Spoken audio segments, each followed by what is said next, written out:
Et vous avez le sentiment, Olivier Grip, que cette histoire arrive à dépassionner le présent ? Dépassionner le présent, ce n'est pas la posture dans laquelle je me suis placé devant mes élèves. Mon intérêt était surtout de leur transmettre cette histoire, toujours dans cette optique que nous devons construire une société dans laquelle chacun doit trouver sa place. Et pour que chacun trouve sa place, il faut pouvoir comprendre que l'on peut être amené dans son parcours à côtoyer des personnes pour qui cette histoire a provoqué un sentiment plus douloureux parce que c'est inscrit dans l'histoire d'une famille. Son dernier livre, La vie sans phare, est une autobiographie sans complaisance. La romancière guadeloupéenne, Maryse Condé, avait été la première présidente du comité pour la mémoire de l'esclavage et des abolitions, une charge qu'elle avait prise comme une revanche familiale. Je voulais me venger d'un silence que je trouvais coupable de mes parents. Ils avaient honte de ce passé et je pense que finalement la grande faiblesse de leur éducation a été de ne pas nous donner la fierté d'être ce que nous étions. Enfant, vous n'entendiez jamais parler de l'esclavage ? Non, jamais, jamais, jamais. Frédéric Régent, ce qui rend particulière cette histoire de l'esclavage, c'est sa dimension émotionnelle ? Complètement. Et justement, nous, historiens, notre but, c'est de dépasser cette dimension émotionnelle. Alors, moi, je parlerai plus de devoir d'histoire que de devoir de mémoire, de permettre aux élèves de comprendre cette histoire. Alors jamais et comprendre cette histoire, c'est aussi comprendre le présent, c'est comprendre les mécanismes de l'exploitation qui sont encore aujourd'hui un peu les mêmes, où une minorité s'enrichit sur l'exploitation d'une masse. Et je crois qu'il y a un phénomène qui est... Enfin, moi, la perspective dans laquelle je me place, c'est qu'il faut essayer de déracialiser cette histoire. Plongeons un peu quand même dans votre passé. À vous, Frédéric Régent, Maryse Condé nous dit jamais, jamais, jamais. Vous, qu'est-ce qu'on en disait dans votre famille ? Pas grand-chose. Je me souviens une fois, j'avais posé la question à mon père, ce qu'était un esclave, et puis donc il m'avait montré des images de noirs et tout. Puis bon, comme nous sommes des gens, enfin comme on dit aux Antilles, chabins, métis, la réflexion que j'avais eue, j'ai dit oui, nous on avait été esclaves, mais pas trop, parce qu'on n'était pas... Voilà, donc c'est ces questions-là que j'ai pu me poser étant plus jeune, et c'est vrai qu'on n'avait pas un enseignement. Alors on voyait vaguement le commerce triangulaire, bon voilà... Il y avait, si on regarde les manuels scolaires, il y avait une carte du commerce triangulaire, on commentait ça en 20 minutes, et puis, voilà, on passait à autre chose. Éventuellement, commenter 2-3 articles du Code noir.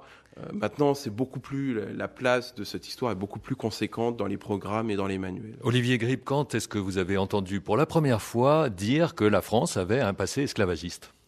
Ce sont des souvenirs qui remontent en ce qui me concerne au collège, puisque c'était déjà abordé en mon temps.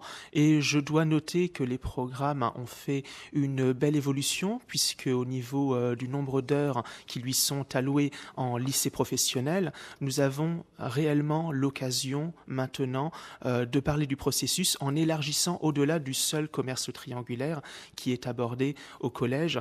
Une intervenante à l'occasion de l'atelier que j'animais hier faisait remarquer qu'elle avait 3 heures seulement pour aborder cette question. On comprendra bien que c'est insuffisant. Et vous le faites en une dizaine d'heures. Une dizaine d'heures, c'est quand même consistant sur le programme de l'année.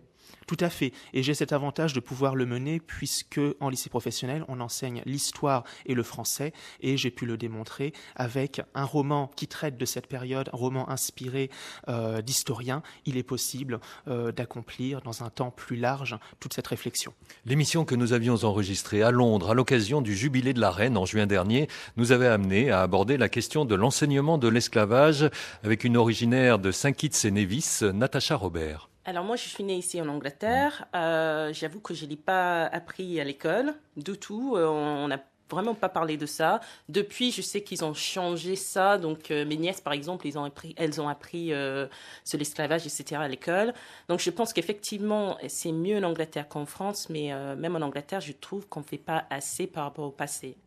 En Angleterre, c'est à peu près pareil, finalement, qu'en France, nous dit grosso modo Natacha Robert. Frédéric Régent, ceux sur qui il faudrait prendre exemple, ce sont les États-Unis, parce que cette histoire s'est déroulée sur leur sol ?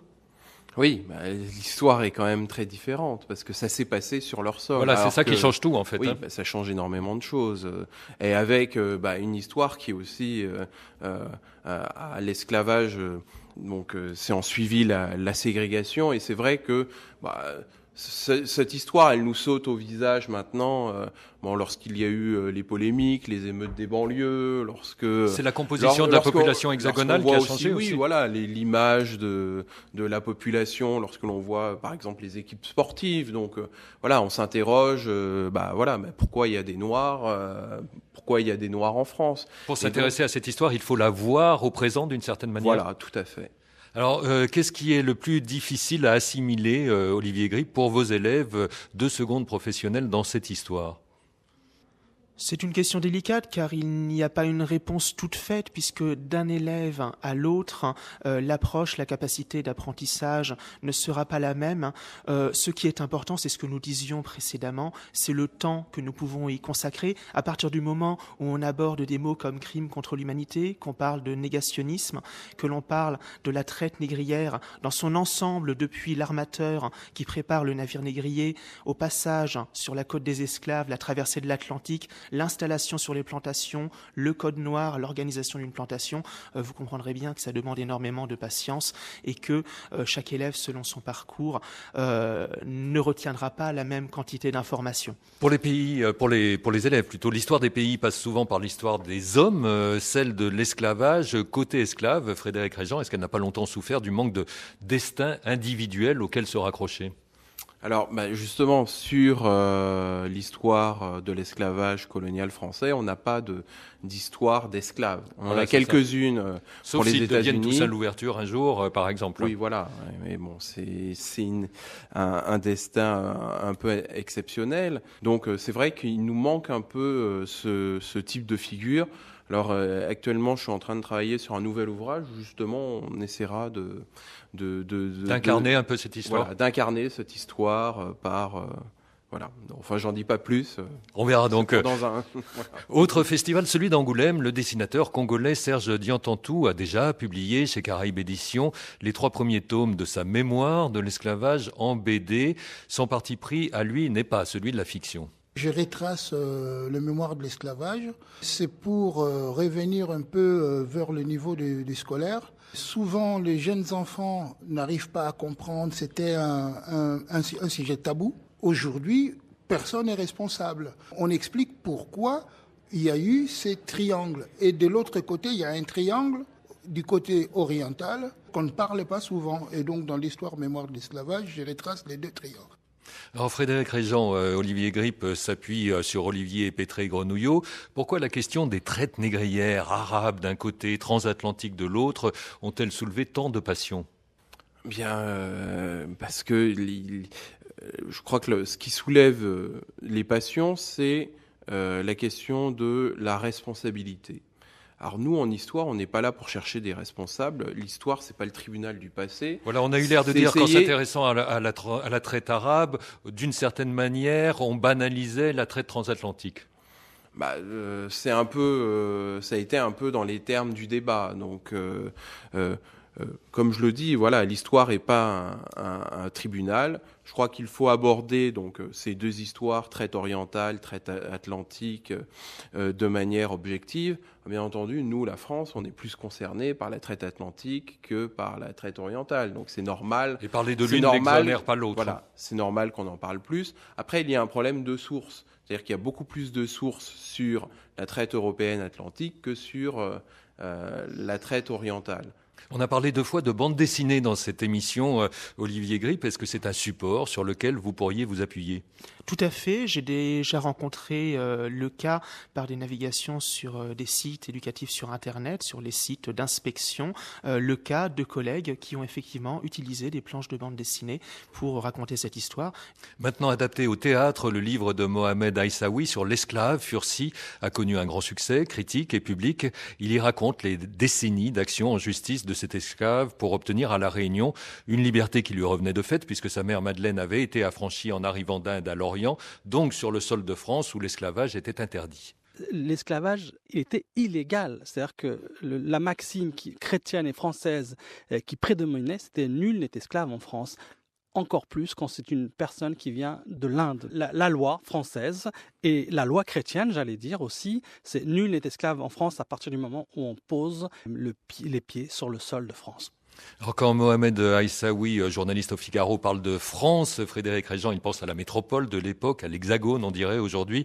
Les colonies, elles, n'étaient pas considérées comme partie intégrante du territoire à ce moment-là ? Non, il y avait le Royaume de France, pour être rigoureux, il faut dire le Royaume de France, et puis les colonies qui étaient dépendantes de la couronne, mais qui étaient extérieures au Royaume.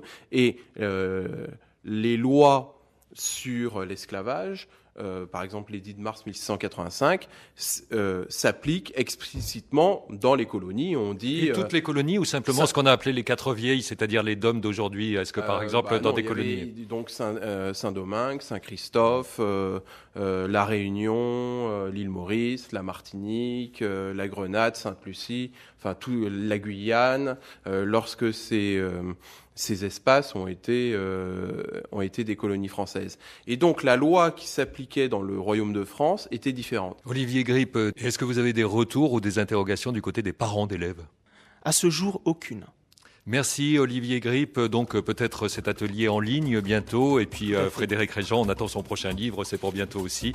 Merci également à Denis Dégout. Au revoir, à la semaine prochaine.